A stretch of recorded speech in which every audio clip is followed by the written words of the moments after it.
খুলনায় আদালতে হাজিরা দিয়ে বের হওয়ার সময় প্রতিপক্ষের গুলিতে নিহত 2 হামলাকারীদের খোঁজে পুলিশ, নিরাপত্তা ব্যবস্থা জোরদার। আইন শৃঙ্খলার যে অবস্থা, এইভাবে তো একটা খুলনা শান্তপ্রিয় খুলনা নগরী, এটা তো মেনে নেওয়া যায় না।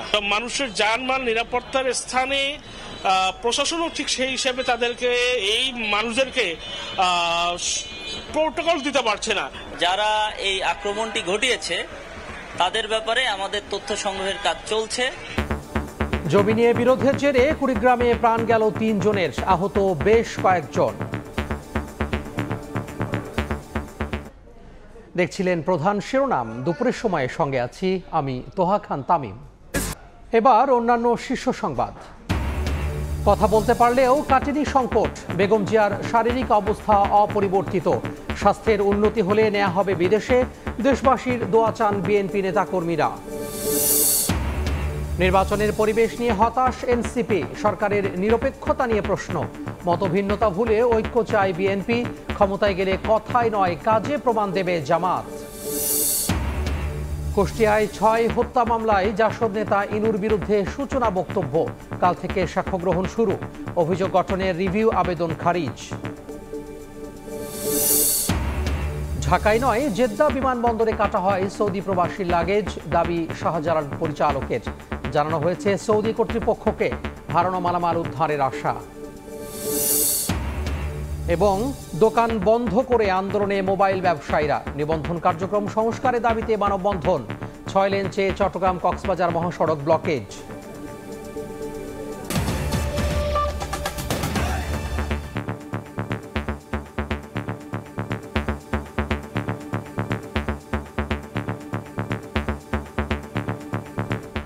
খুলনায় আদালতের সামনে প্রকাশ্যে 2 জনকে গুলি করে ও কুপিয়ে হত্যা করা হয়েছে।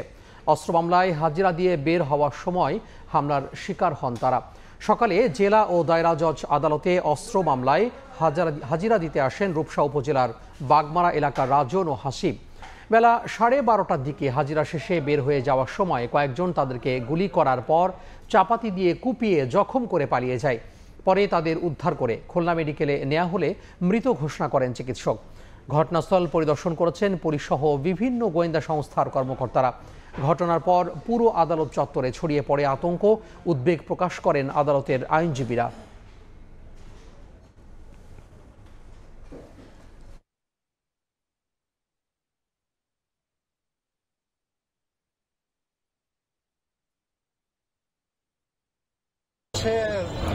হাজিরা দিতে আসছিল, শুনছি যে সে গুলিবিদ্ধ হয়েছে আর কি, মারামারি হয়েছে, তারা সেই শুনে এখানে।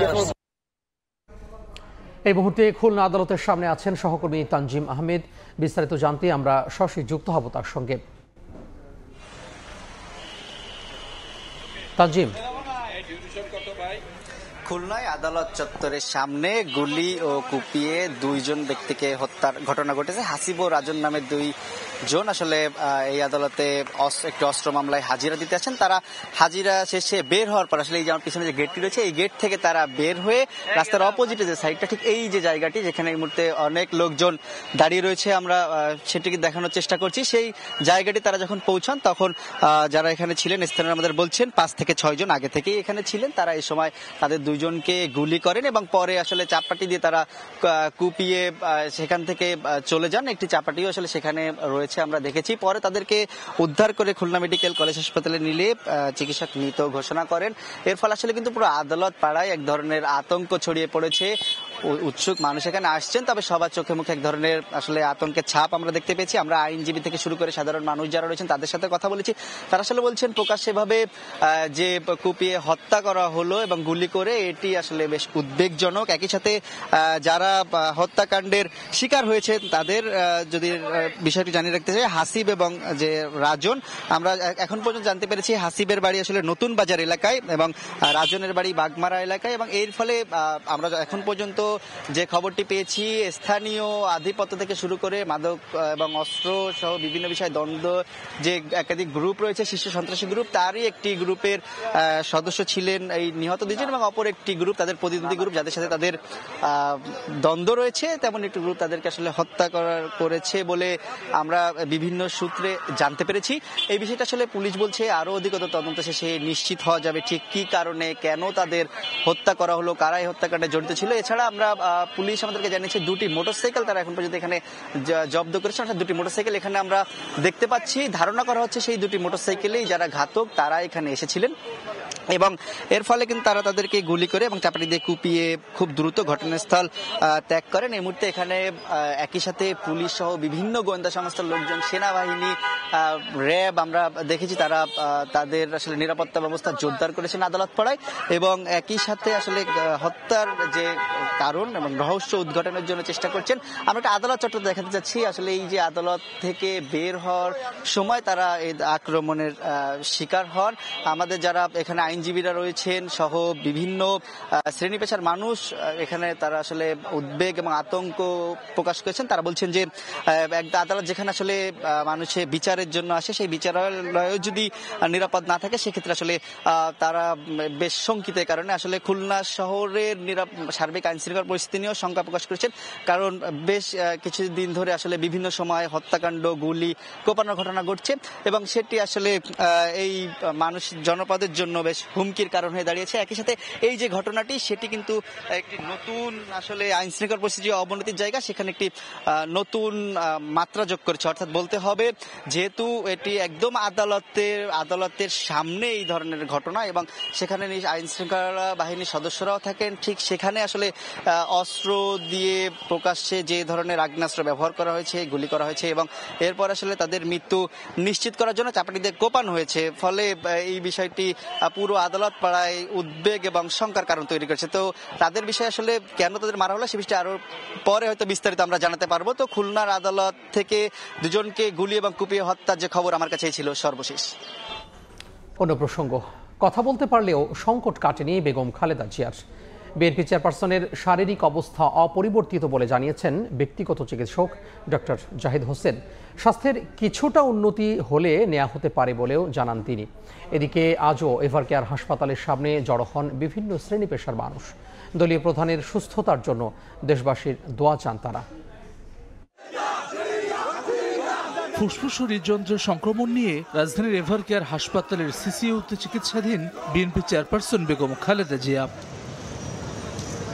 সাবেক এই প্রধানমন্ত্রীর স্বাস্থ্যের খবর নিতে প্রতিদিনের মতো রোববার সকালেও হাসপাতালের সামনে আসেন নেতাকর্মীরা। তাদের প্রার্থনা দ্রুত সুস্থ হয়ে উঠবেন বেগম জিয়া। ইনশাআল্লাহ আমাদের নেত্রী, আমার গণতন্ত্রের মা ইনশাআল্লাহ আমাদের মাঝে ফিরে আসবে। সবাই প্রার্থনা করে যাতে দেশনেত্রী বেগম খালেদা জিয়া আবার আমাদের মাঝে সুস্থ হয়ে ফিরে আসে। মানুষের অধিকার প্রতিষ্ঠার জন্য এই নেত্রী যে অপরিসীম ত্যাগ স্বীকার করেছেন সেটা সর্বজন বিদিত। আজকে উনি যে অবস্থায় রয়েছেন সেখানে আমরা শুধু মানুষের কাছে দোয়া চাই।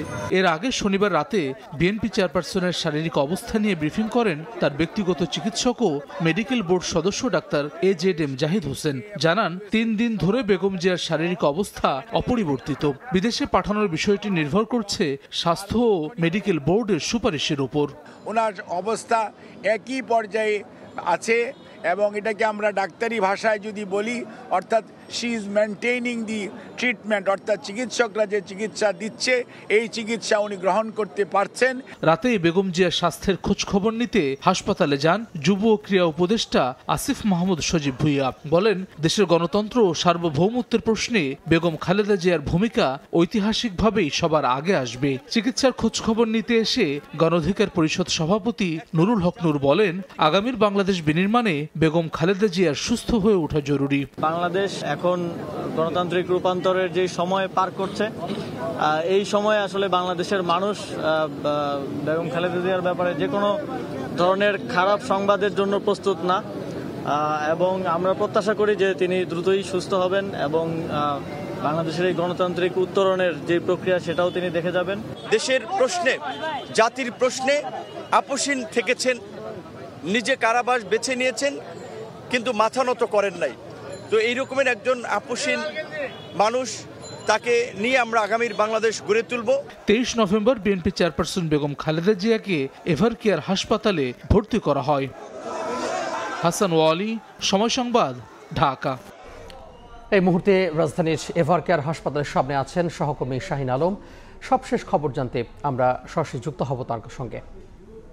চেয়ারপারসন বেগম খালেদা জিয়া রাজধানীর এই এভারকেয়ার হাসপাতালে গত 3 দিন যাবৎ এখানকার সিসিইউতে তিনি ভর্তি রয়েছেন। গতকাল রাতে তার শারীরিক অবস্থার আসলে আপডেট জানিয়ে একটি ব্রিফিং করেন তার ব্যক্তিগত চিকিৎসক ডক্টর জাহিদ। তিনি যেটি বলছিলেন যে গত কয়েকদিন ধরেই তার শারীরিক যে অবস্থা সেটি স্থিতিশীল রয়েছে। তবে আমরা আজকেও হাসপাতাল সূত্রে যেটি জানতে পেরেছি যে তিনি আজকে যে তরল খাবার কিছুটা গ্রহণ করতে পারছেন এবং তিনি আসলে তার বাকি যে চিকিৎসা সেটিও চলমান রয়েছে। পাশাপাশি যদি বলি যে আজকে সকাল থেকে আমরা বিএনপির তৃণমূলের অনেক নেতাকর্মীকে হাসপাতালের নিচে ভিড় করতে দেখছি। তাদের সঙ্গে আমরা কথা বলেছি। এখানকার যারা এসেছেন, নেতাকর্মীরা যারা এসেছেন তারা বলছেন তারা বেগম খালেদা জিয়ার রোগ মুক্তির জন্য তারা দোয়া করছেন এবং এখানে এসে যেন বাড়তি জটলা না হয় সেই বিষয়টিও কিন্তু তারা খেয়াল রাখছেন। এবং যদি পাশাপাশি বলি যে ডক্টর জাহিদ যেটি গতকালকে রাতে তিনি সর্বশেষ আসলে তার শারীরিক অবস্থার আপডেট জানিয়েছেন। তিনি যেটি বলেছেন যে তার অবস্থা গত কয়েকদিনের একই রকম রয়েছে, যেটি এক কথায় বলা যায় যে স্থিতিশীল রয়েছে। যদি বলি এই হাসপাতালে তিনি চলতি মাসের 27 তারিখ প্রথম তার স্বাস্থ্যের যখন অবস্থার অবনতি হয় তো তিনি 27 তারিখে এখানে ভর্তি হন এবং তার একদিন পরে তার মানে হচ্ছে 28 তারিখ স্বাস্থ্যের অবস্থা যখন আরও কিছুটা অবনতি হয় তখন কিন্তু তাকে সিসিইউতে স্থানান্তর করা হয়। শুক্রবার এই সিসিইউতে স্থানান্তরের পর থেকে এখন পর্যন্ত সিসিইউতেই তিনি চিকিৎসাধীন রয়েছেন এবং সেখানে একটি মেডিকেল বোর্ডের তত্ত্বাবধানে বেগম জিয়ার চিকিৎসাটি চলছে এবং আজকের যেটি আমরা জানতে পেরেছি তিনি চিকিৎসা গ্রহণ করতে পারছেন এবং হচ্ছে তিনি সকাল থেকে এখন পর্যন্ত কিছুটা তরল জাতীয় খাবার তিনি গ্রহণ করতে পারছেন বলে আমরা জানতে পেরেছি। তো এই ছিল আমার কাছে রাজধানীর এভারকেয়ার হাসপাতাল থেকে বেগম খালেদা জিয়ার যে চিকিৎসার খোঁজখবর তার সর্বশেষ। রিপোর্টার শাহিন আলম যুক্ত হয়েছিলেন গুলশানের এভারকেয়ার হাসপাতালের সামনে থেকে। দেশের প্রথম নারী প্রধানমন্ত্রী বেগম খালেদা জিয়ার শারীরিক অবস্থার অবনতিতে উদ্বেগ ছড়িয়ে পড়েছে সারা দেশে। তবে বগুড়ার মানুষের অনুভূতি যেন একটু আলাদা। বগুড়ায় গেলেই বেগম খালেদা জিয়া নিরাপত্তা বলয় ভেঙে সাধারণ মানুষের সঙ্গে মিশে যেতেন, ঠিক পরিবারের সদস্যদের মতো। ভুলে যেতেন প্রধানমন্ত্রীর পরিচয়, হয়ে উঠতেন বগুড়ার পুত্রবধূ। আর তাই তাঁর অসুস্থতার খবর ছড়িয়ে পড়তেই বগুড়াবাসীর মনে নেমে এসেছে দুশ্চিন্তার ছায়া। শহর জুড়ে বেগম খালেদা জিয়ার জন্য চলছে প্রার্থনা। 1982 সালের সামরিক অভ্যুত্থানের পর যখন গণতন্ত্রের পথ রুদ্ধ হয়ে যায় তখন দেশের আন্দোলন সংগ্রামের কেন্দ্রবিন্দু হয়ে ওঠেন বেগম খালেদা জিয়া। বিএনপির নেতৃত্বে আসার মধ্য দিয়েই শুরু হয় তার নতুন অধ্যায়। বগুড়ার বধূ বেগম জিয়া সংসদ নির্বাচনে কখনোই হতাশ হননি। 1991 সাল থেকে 2009 পর্যন্ত প্রতিবারই বগুড়া 7 থেকে তিনি জনপ্রতিনিধি নির্বাচিত হয়েছেন। 15 বছর যে যন্ত্রণায় উনি আজকে ভোগ করছে তাতে উনি অসুস্থ। আমাদের পুত্রবধূ সে খালেদা জিয়া উনি এখন অসুস্থ, ওনার জন্য সবাই দোয়া করবেন। আমরা চাই উনি সুস্থ হোক। আমরা 3 বারে তো সাবেক প্রধানমন্ত্রী বেগম খালেদা জিয়া আমরা দোয়া ও স্বাস্থ্য কামনা করি। দেশের ক্রান্তি লগ্নে বেগম জিয়াই একতার একমাত্র প্রতীক হয়ে আছেন। তাই দ্রুত তিনি সুস্থ হয়ে বগুড়া সহ পুরো দেশের মানুষের ভাগ্য উন্নয়নে আবারও কাজ করবেন বলে আশা জেলা নেতৃত্বের।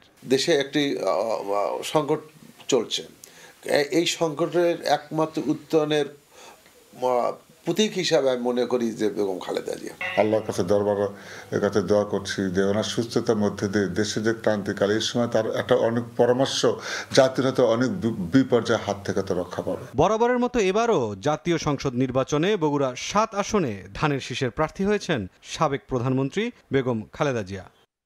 মুরসালিন হক জুনায়েদ, সময় সংবাদ।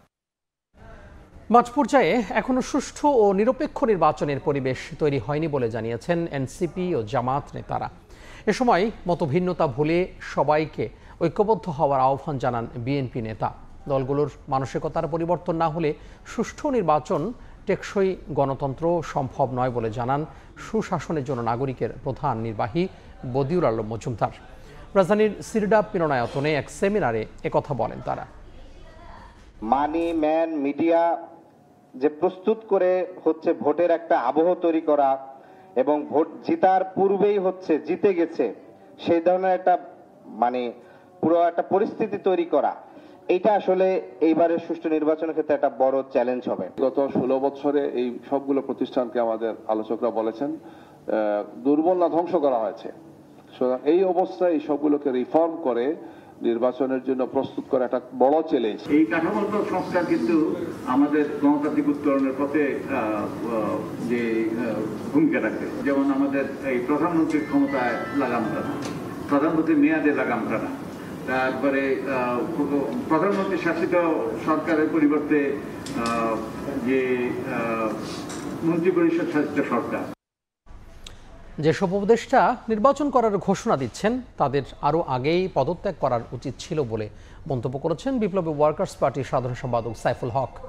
সকালে রাজধানীর সেগুনবাগিচায় এক আলোচনা সভায় তিনি প্রশ্ন তোলেন, যেসব উপদেষ্টাদের কারণে সরকার বিতর্কিত হচ্ছে তাদের কেন অপসারণ করা হয়নি।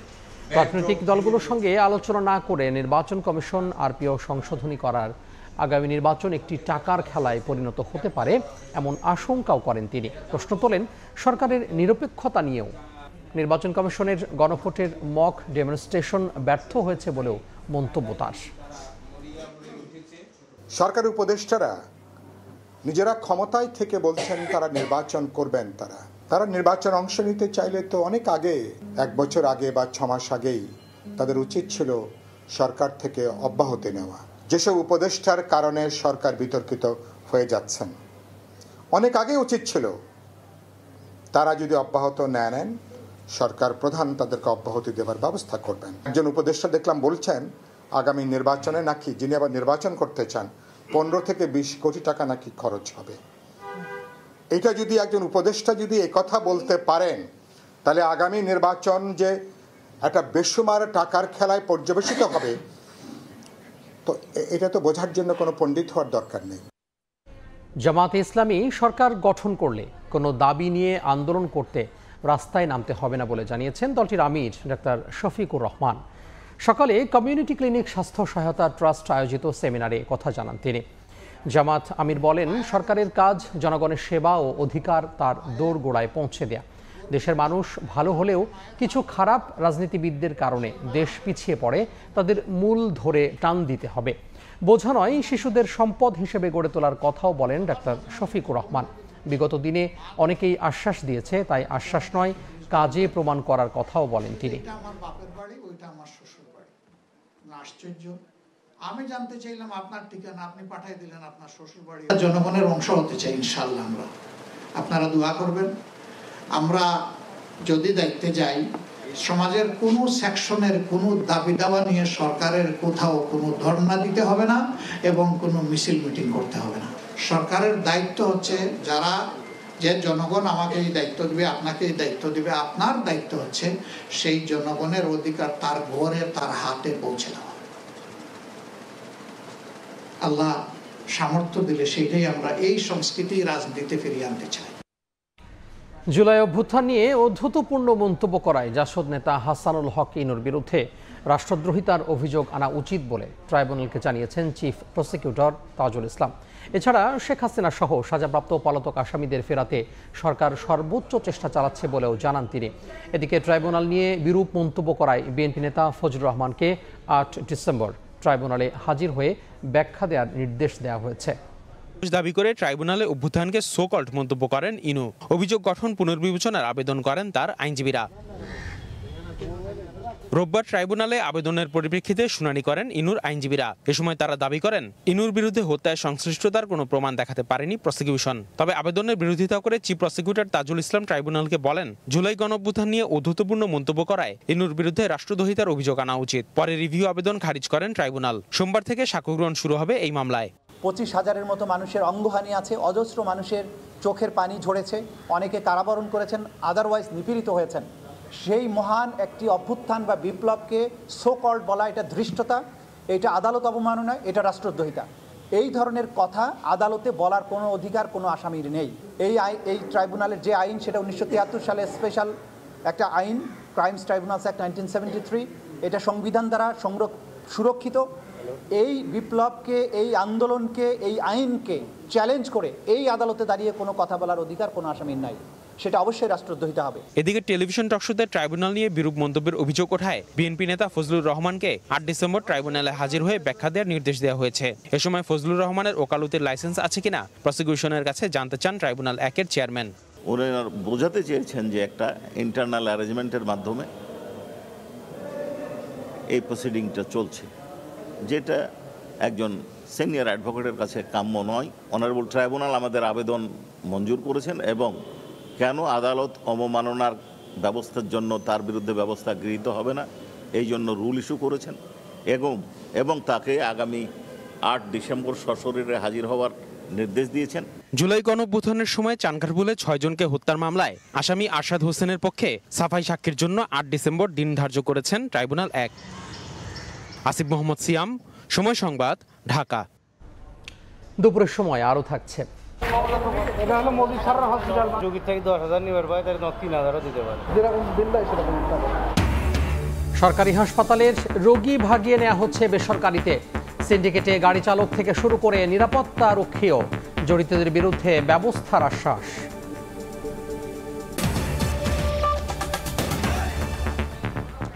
সৌদি প্রবাসীর লাগেজ কাটা হয়েছে জেদ্দা এয়ারপোর্টে। সিসিটিভি ফুটেজ বিশ্লেষণ করে নিশ্চিত করেছে হজরত শাহজালাল আন্তর্জাতিক বিমানবন্দর কর্তৃপক্ষ। সৌদি কর্তৃপক্ষ সহযোগিতা করলে খোয়া যাওয়া মালামাল ফেরত পাওয়ার সম্ভাবনাও দেখছেন শাহজালাল বিমানবন্দরের নির্বাহী পরিচালক SM রাগিব সামাদ।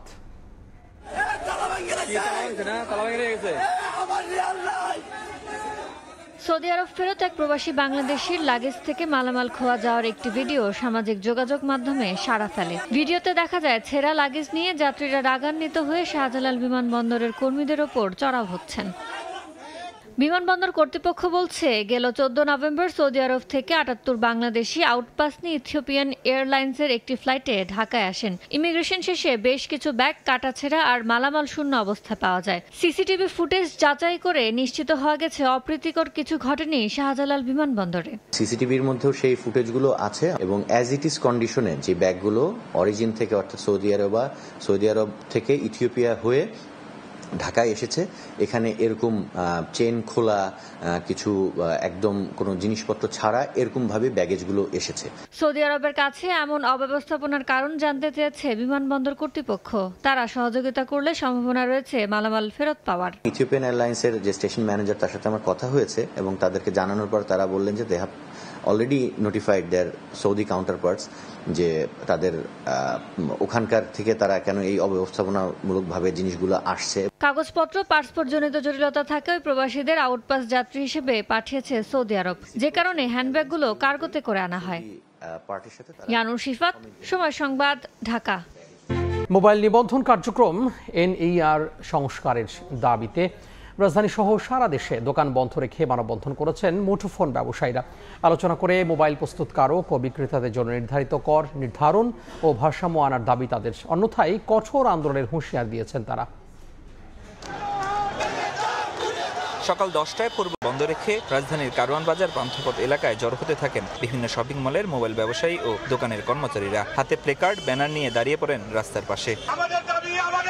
এ সময় আগামী 16 ডিসেম্বর থেকে কার্যকর হতে যাওয়া NEIR পদ্ধতি অর্থাৎ বিদেশ থেকে লাগেজে আনা মোবাইল ফোনের বিক্রি বন্ধের সিদ্ধান্ত পরিবর্তনের দাবি জানান তারা। এটা বাস্তবায়ন হলে লাখো ব্যবসায়ী ও পরিবার ক্ষতিগ্রস্ত হবে বলে যুক্তি তাদের। এখানে অনেকের রুটি রুজি আছে, যারা আমরা এখানে কাজ করি, ব্যবসা করি, সবার উপর ইফেক্ট পড়বে। নিয়ম নীতি ঠিক রেখে সরকারকে ভ্যাট ট্যাক্স দিয়ে আমরা ব্যবসা করতে চাই। মিনিমাম একটা ট্যাক্স ধার্য করা হোক, যেটার মাধ্যমে আমরা সবাই সুন্দরভাবে সুষ্ঠুভাবে ব্যবসা পরিচালনা করতে পারি। মেলা বাড়ার সঙ্গে বাড়তে থাকে মোবাইল ব্যবসায়ী ও কর্মচারীদের উপস্থিতি। মোহাম্মদপুর, মিরপুর, ধানমন্ডি সহ রাজধানীর বিভিন্ন এলাকা থেকে ব্যবসায়ীরা যোগ দেন মানববন্ধনে। দুপুরের দিকে ব্যস্ততম সড়ক কারওয়ান বাজার সার্ক ফোয়ারার চারপাশে যান চলাচলে কিছুটা ধীরগতি দেখা যায়। মোতায়েন করা হয় বাড়তি পুলিশ।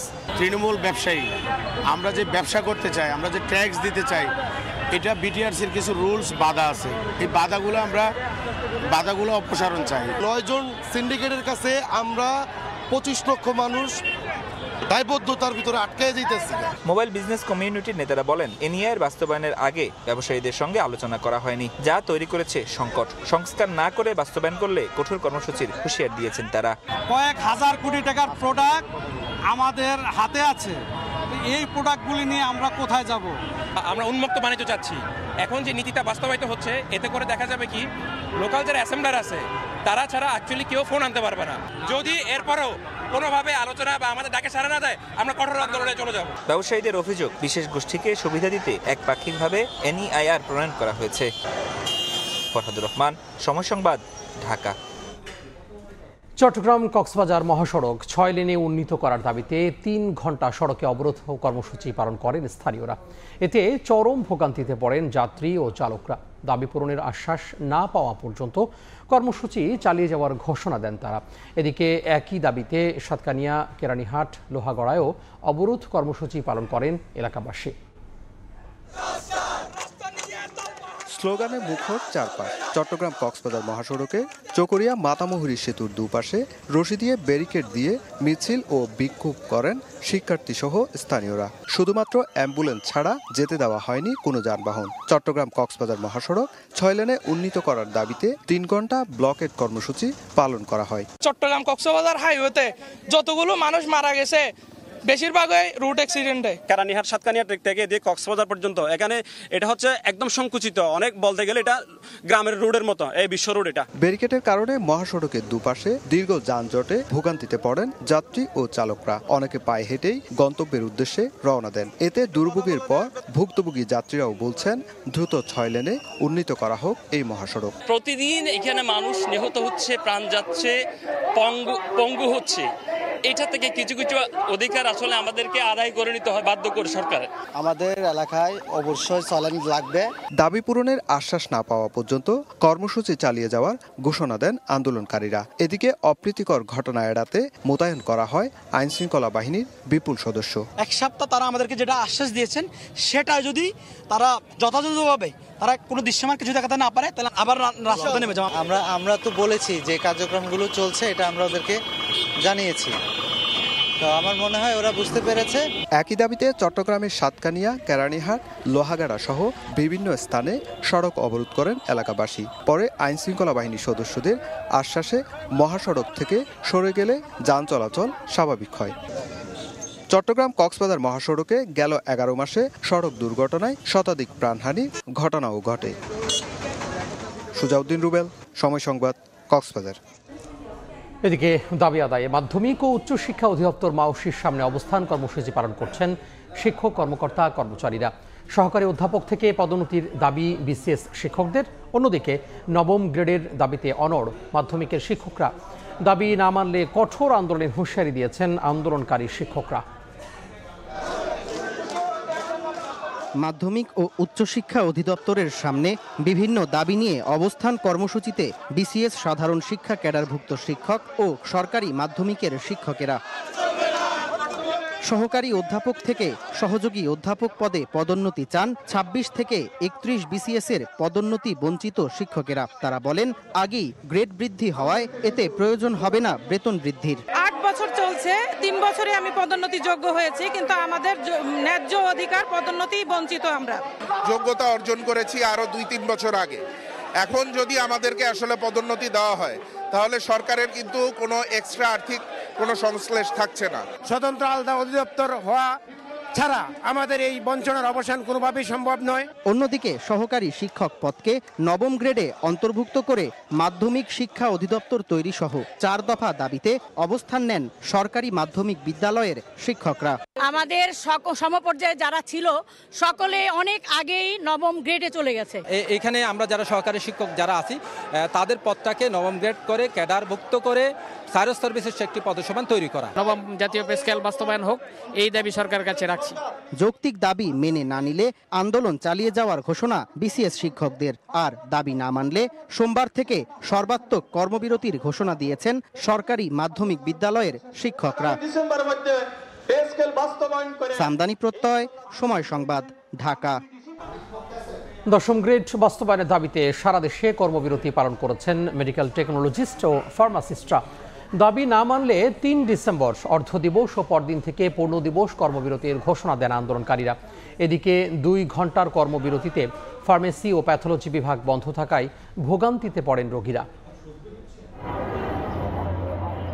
বেতন বৈষম্যের শিকার হচ্ছেন দাবি তুলে এবার আন্দোলনে মেডিকেল টেকনোলজিস্ট ও ফার্মাসিস্টরা। এরই অংশ হিসেবে রোববার সকাল ৯টা থেকে বেলা ১১টা পর্যন্ত দেশের বিভিন্ন হাসপাতালে এক্স-রে, রক্তদান সহ বিভিন্ন পরীক্ষা নিরীক্ষা বন্ধ রাখেন আন্দোলনকারীরা। ২ ঘন্টা বন্ধ থাকে হাসপাতালের ফার্মেসিও। ১০ম গ্রেড বাস্তবায়নের দাবিতে কর্মবিরতিতে নামেন চট্টগ্রাম মেডিকেল টেকনোলজিস্ট ও ফার্মাসিস্টরা। একই দাবিতে সরব ছিলেন রংপুরের টেকনোলজিস্ট ও ফার্মাসিস্টরাও। ময়মনসিংহ মেডিকেল কলেজ হাসপাতালের সামনে ও কলেজ ফটকের সামনেও ছিল কর্মসূচি। দাবি না মানলে ৪ ডিসেম্বর থেকে সারা দেশে সরকারি বেসরকারি হাসপাতালে কমপ্লিট শাটডাউনের ঘোষণা তাদের। আমরা 11তম গ্রেডে চাকরিতে ঢুকি, আবার 11তম গ্রেড ওই একই চেয়ার 11তম গ্রেড থেকে আমরা চাকরি থেকে বের হয়ে যাই। আমাদের দাবিটা খুব সঠিকভাবে নিয়মতান্ত্রিক উপায়ে রোগীর ভোগান্তি না করে আমরা কোনো কুল কিনারা পাচ্ছি না, তখন আমরা রাস্তায় নেমেছি। নোয়াখালী, দিনাজপুর, যশোর, ঝিনাইদহ ছিল কর্মবিরতি। এই সময় বক্তারা বলেন, স্বাস্থ্য ঝুঁকি নিয়ে কাজ করলেও ন্যায্য গ্রেড থেকে হচ্ছেন বঞ্চিত। আজকে টিচাররা 13 নম্বর স্কেল থেকে 10 নম্বরের দাবি করতেছে, আমরা 11 থেকে 10 দিতে পারছি না। অর্থনৈতিক একটা সমাধান বা অর্থনৈতিক একটা অর্জন আমাদের এই 10ম গ্রেড বাস্তবায়ন হলে আমরা এটা পেতে পারি। কর্মবিরতির কারণে পরীক্ষা নিরীক্ষা বন্ধ থাকায় সৃষ্টি হয় ভোগান্তি। কিসের জন্য আন্দোলন করে? আমাদের ওষুধ না দিয়ে দাঁড়া করে রাখছি। অনেক অপারেশনের রোগী আছে, ওষুধের লেগে দাঁড়ায় আছে। এই মারা গেলে ড্রাইভার কে ভাড়া নিব? ঢাকা মেডিকেল কলেজ হাসপাতালের টেকনোলজিস্ট ও ফার্মাসিস্টরাও একাত্মতা প্রকাশ করেছিলেন কর্মবিরতিতে। আমাদের ন্যায্য অধিকার। তানজিল হাসনাত, সময় সংবাদ। টাকার বিনিময়ে সরকারি হাসপাতালের রোগী ভাগিয়ে নেওয়া হচ্ছে নিজের বেসরকারি প্রতিষ্ঠানে। বছরের পর বছর ধরে চলছে এই অপকর্ম। এমনকি রোগী নিতে ব্যবহার করছেন সরকারি হাসপাতালের নিরাপত্তা রক্ষী থেকে শুরু করে কর্মকর্তা কর্মচারীদেরও। অবিশ্বাস্য হলেও এমন কাণ্ড ঘটাচ্ছেন রাজধানীর মাতোয়াইল শিশু ও মাতৃস্বাস্থ্য ইনস্টিটিউট হাসপাতালের এক পদস্থ কর্মকর্তা। সময় সংবাদের অনুসন্ধানে উঠে এসেছে এমন তথ্য। সুমন সরকারের ক্যামেরায় নাইম হাসানের রিপোর্ট।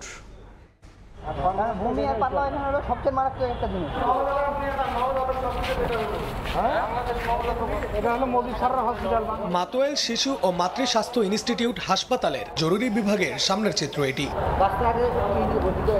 প্রত্যেকেই খুব কর্মব্যস্ত।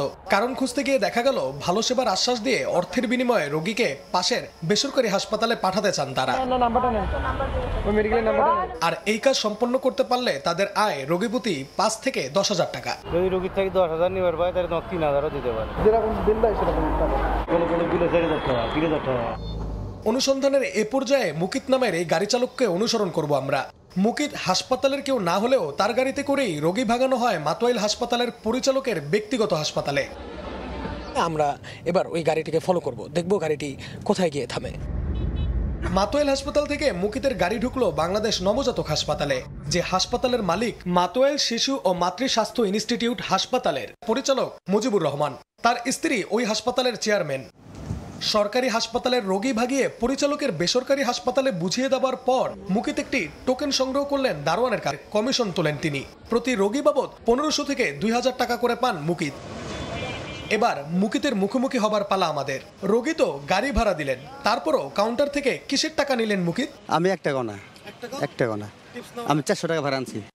এখানে আপনার সিন্ডিকেট হচ্ছে সিকিউরিটি, রোগীকে বুঝায় মনে হয় ওখানে পাঠায়। আবার যে সিকিউরিটি গার্ড মুকিতের গাড়িতে রোগী তুলেছেন তার রেট আরো বেশি। রোগী যতদিন থাকবে সেই অনুযায়ী টাকা নির্ধারিত হবে নিরাপত্তারক্ষীদের। ক্যামেরার সামনে কথা বলতে না চাইলেও চক্রের সদস্যরা তুলে ধরেন রোগী ভাগানোর পুরো প্রক্রিয়া। আমি পাঠাইলে সেনা পাবো। ক্লিনিক গুলো তো এখানে সিভিল আইসা থাকে। এনআইসু রোগীটা পাঠাইলি রোগী প্রতিদিন থাকলে প্রতি 2,000 টাকা করে দিতেছে। বিলটা আসতে থাকে সিকিউরিটি গার্ড, এই টাকার আবার ওরা ভাগ করে নেয়। রোগীর অবস্থা যত বেশি গুরুতর, সিন্ডিকেট সদস্যদের মনে তত বেশি আনন্দ। কারণ রোগীর হাসপাতালের বিল বাড়লেই বাড়তে থাকবে তাদের কমিশনের অঙ্ক। এবার কথা বলতে চাই মাতোয়াইল হাসপাতালের পরিচালকের সঙ্গে। আমি প্রফেসর মুজিবুর রহমান, সাইনবোর্ড মোড়ে নবজাতক একটা হাসপাতাল আছে। নবজাতক হাসপাতালের কি মালিক আপনি? রোগী ভাগিয়ে নিজের ব্যক্তিগত হাসপাতালে পাঠানোর বিষয়ে জানতে চাইলে শুরুতে পরিচালক মুজিবুর রহমান 2 দিন পরে আসার জন্য বলেন, পরশুদিন আসো, ছোটখাটো বড় ভ্রান্তি যেগুলো থাকে কারেকশনের যুগগুলো বলে দেবা, যেগুলো করুন। আর যদি মনে করে যে না এটা মহাগর্হিত জাতিরে জানাইতে হবে, তখন তো মিডিয়াতে যাওয়া লাগবে। 2 দিন পর ফোন করার পর এবার নানা টালবাহানায় ঘোরাতে থাকেন তিনি। এক পর্যায়ে মুঠোফোনে মুজিবুর রহমান তার বাসায় যাওয়ার অনুরোধ করেন আমাদের। সময় তো দিছো, আর একটা দিন সময় দাও। হ্যাঁ, তোমার ম্যাডাম খুব অসুস্থ, তুমি যদি মনে কিছু না করো আমার বাসায় একটু চার দাওয়াত না, তুমি আমার বাসায় আসো। মাতুইল হাসপাতালের পাশের আরেক হাসপাতালের নাম প্রোঅ্যাক্টিভ। কমিশনের বিনিময়ে রোগী ভাঙানোর বিষয়টি অবলীলায় স্বীকার করলেন হাসপাতালের উপপরিচালক। তাদের মার্কেটিং এর লোক আছে, ওদের একটা সেলস টার্গেট দেওয়া থাকে, সেলস টার্গেট পূরণের জন্য ওরা এই লাঠি ওয়ার্কগুলো করে, এটা তো আমি ডিনাই করতেছি না। রোগী ভাঙানো এই সিন্ডিকেটের সঙ্গে জড়িত হাসপাতালের পরিচালক সহ প্রত্যেকের বিরুদ্ধে ব্যবস্থা গ্রহণের আশ্বাস মাতোয়াইল শিশু ও মাতৃ স্বাস্থ্য ইনস্টিটিউট হাসপাতালের নির্বাহী পরিচালকের। আমি এই বিষয়টাকে একটা পুঙ্খানুপুঙ্খ তদন্ত করব, যদি এই বিষয়ে যে সম্পৃক্ততা পাওয়া যায় বা এই ধরনের কিছু আমরা পাই, ডেফিনেটলি আমরা এইটার ব্যাপারে আমরা ব্যবস্থা নিব। সাধারণ মানুষের প্রত্যাশা সিন্ডিকেটের মাধ্যমে অসহায় রোগীদের এই গলাকাটার উৎসব বন্ধ হোক। নাইম হাসান, সময় সংবাদ, ঢাকা। দুপুরের সময় আরও থাকছে ঘূর্ণিঝড় ও বন্যায় শ্রীলঙ্কায় মৃত্যু বেড়ে 200, জরুরি অবস্থা জারি। ইন্দোনেশিয়ায় প্রাণহানি 3 শতাধিক। ভারতের তামিলনাড়ুতে সাইক্লোনের পূর্বাভাস।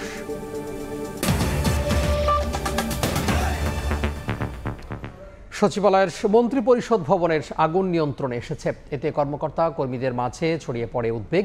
এই মুহূর্তে সেখানে আছেন রিপোর্টার প্রসূন আশিস, আমরা সরাসরি যুক্ত হব তার সঙ্গে।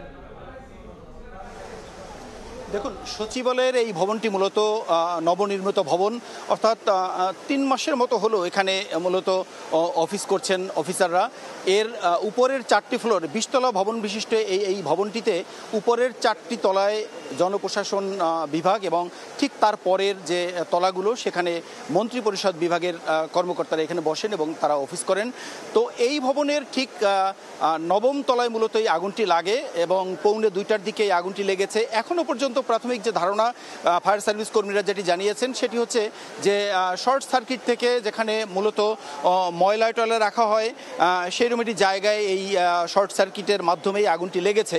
তো পৌনে 2টার সময় এই আগুনটি লাগার সঙ্গে সঙ্গে এখানে মূলত অটো যে ফায়ার অ্যালার্ম রয়েছে সেই অ্যালার্মটি বেজে ওঠার সঙ্গে সঙ্গেই এখানে যত কর্মকর্তা আছেন বা কর্মচারীরা আছেন তারা আসলে দৌড়ে নিচে নামেন। এখানে যেগুলো লিফট আছে, 8 থেকে 9টি লিফট আছে, সেই লিফটগুলো কিন্তু ডিজিটাল পদ্ধতিতে, অর্থাৎ এটা বাটন সিস্টেম নয়, যে কারণে এই লিফটগুলো তখন কাজ করেনি এবং অটো বন্ধ হয়ে যায়, যার প্রেক্ষিতে তারা দৌড়ে নেমেছে, অনেকে আহত হয়েছে এবং সমস্ত কর্মকর্তা কর্মচারীরা নেমেছেন ওখান থেকে। এর পরেই 4 থেকে 5 মিনিটের মধ্যে ফায়ার সার্ভিস কর্মীরা আসে। আমি একটু জানিয়ে রাখি যে সচিবালয়ের মধ্যেই মূলত ফায়ার সার্ভিসের একটি বড় ইউনিট এখানে সবসময়ের জন্য প্রস্তুত থাকে।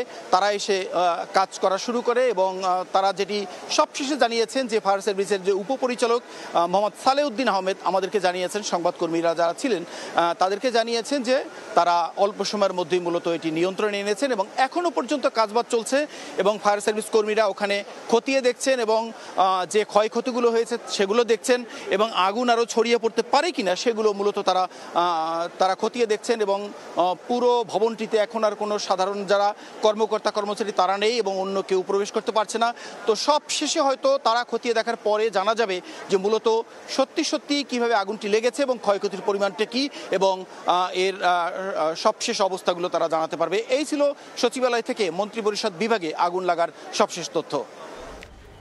সহকর্মী প্রসূন আশিস যুক্ত হয়েছিলেন সচিবালয় থেকে। বীরত্বপূর্ণ কাজের স্বীকৃতি হিসেবে বিমান বাহিনীর কর্মকর্তা ও বিমান সেনাদের শান্তিকালীন পদক প্রদান করা হয়েছে। বিমান বাহিনীর সদর দফতরে এই অনুষ্ঠানের আয়োজন করা হয়। বিমান বাহিনীতে বীরত্ব ও সাহসিকতাপূর্ণ কাজের স্বীকৃতি হিসেবে কর্মকর্তা, বিমান সেনা এবং MODC সদস্যদের মধ্যে প্রতি বছর শান্তিকালীন পদক প্রদান করা হয়। এরই ধারাবাহিকতায় 2025 সালের জন্য 40 জন বিমান বাহিনীর কর্মকর্তা ও বিমান সেনাকে শান্তিকালীন পদক প্রদান করা হয়েছে। অনুষ্ঠানে বিমান বাহিনীর প্রধান বলেন, কর্মক্ষেত্রে সফলতার স্বীকৃতি হিসেবে তাদের এই সম্মাননা অন্যদের মধ্যে অনুপ্রেরণা।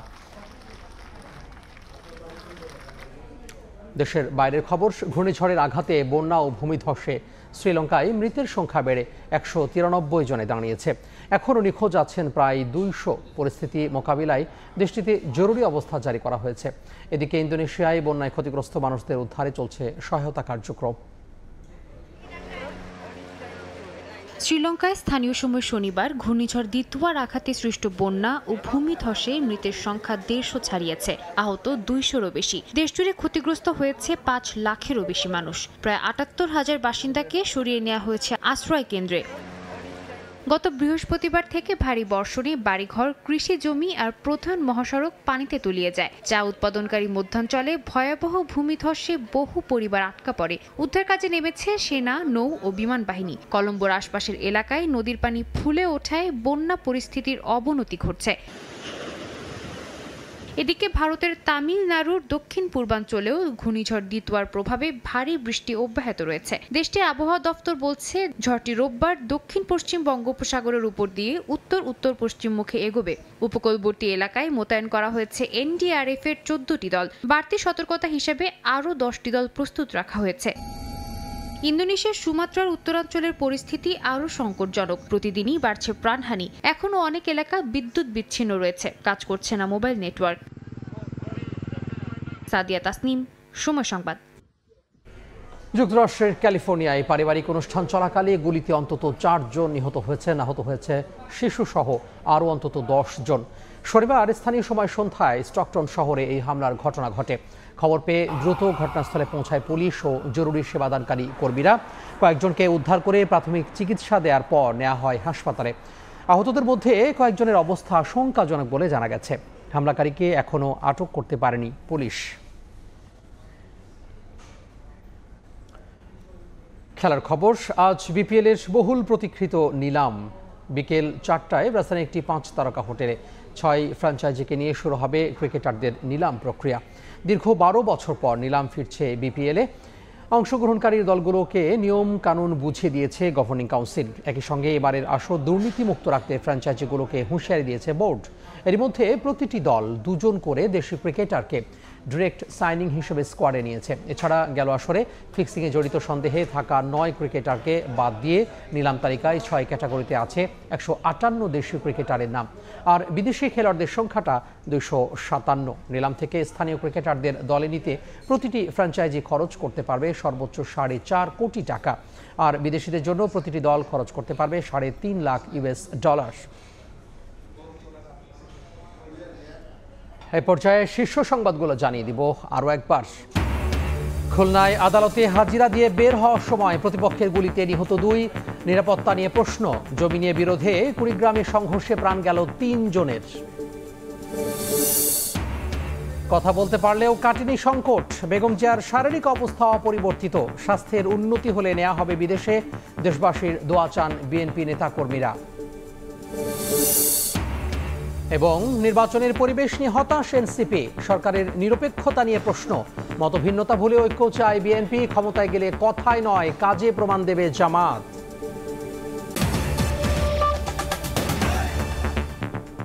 এই ছিল দুপুরের সময়। এরপর বিকেল 3টার সময় সংবাদ নিয়ে সঙ্গে থাকবেন রোজা। ধন্যবাদ তামিম।